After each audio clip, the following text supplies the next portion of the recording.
Hello Explorers, how are you today? How have your weeks been? This is our Friday video blog and vlog, commonly known. What we said we'd talk about is we begin to talk about neuro-linguistic programming, that's NLP. And the reason I'm starting to talk about it this week is because I'm teaching it here in Edinburgh. You might get some background noise, it's rush hour here and we're right in the city centre. So quite simply, what is NLP?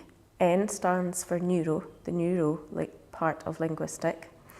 And the neuro part is about our neurology and our nervous system. How does our mind and body communicate? It is our mental hardware and how we operate in the world. So it's our whole body, it's not just our brain. And actually what we know now is we have brain cells in our gut, our heart and our brain, and probably many other places that are still to be discovered. So our mind is everywhere in our body. That's the N for neuro-linguistic programming. The linguistic part of it is because we use our language to represent our inner worlds, to represent what our thoughts, our feelings, our beliefs, our values are. Our language shows our mental maps to the world. Language, from an NLP point of view, also is about exploring our silent language. That's our body language, our postures, our gestures, and what we're communicating through that.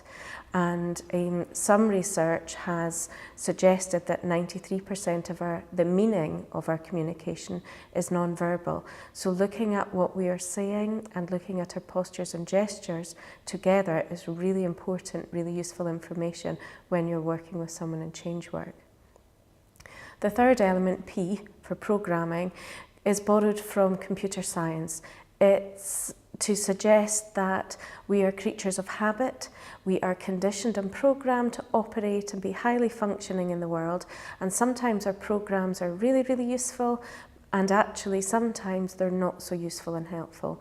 Those are the times, the opportunities rather, that we have in NLP, which is to change our mental software, change the programs that we are running and update our own operating system by changing our habits, changing our responses, resourcing ourselves and equipping ourselves better for day-to-day life and whatever opportunities and challenges day-to-day life has to offer.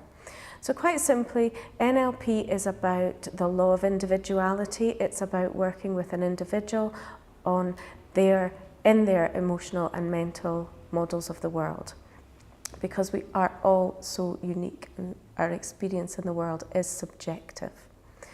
So there's that. Another point about NLP is it's a really powerful and practical toolkit to create change and maintain change successfully and quickly. So I think as we share these videos going forward, you'll learn an awful lot about NLP. In a nutshell, it's a positive psychology and it runs through all of my coaching work. I don't know what I'd do without it. I find it so useful and so powerful. So that's a quick introduction to NLP. My delegates are about to arrive for their last day of their NLP diploma certification qualification this week. So I better get back to my trainer mode and continue immersing myself in NLP. I hope that you have a great weekend. Think about for yourself the changes and things that you want in your life and consider maybe what are the first steps that you need to take towards making those changes. And the other things to look at are what's in the way, what stops you, and perhaps you might need a bit of support or coaching around the barriers to you making long-lasting, effective change in your life. So have a good weekend, subscribe to the channel, give me a thumbs up, put any comments that you'd like to in the comments box, and I'll keep meeting you here every Friday.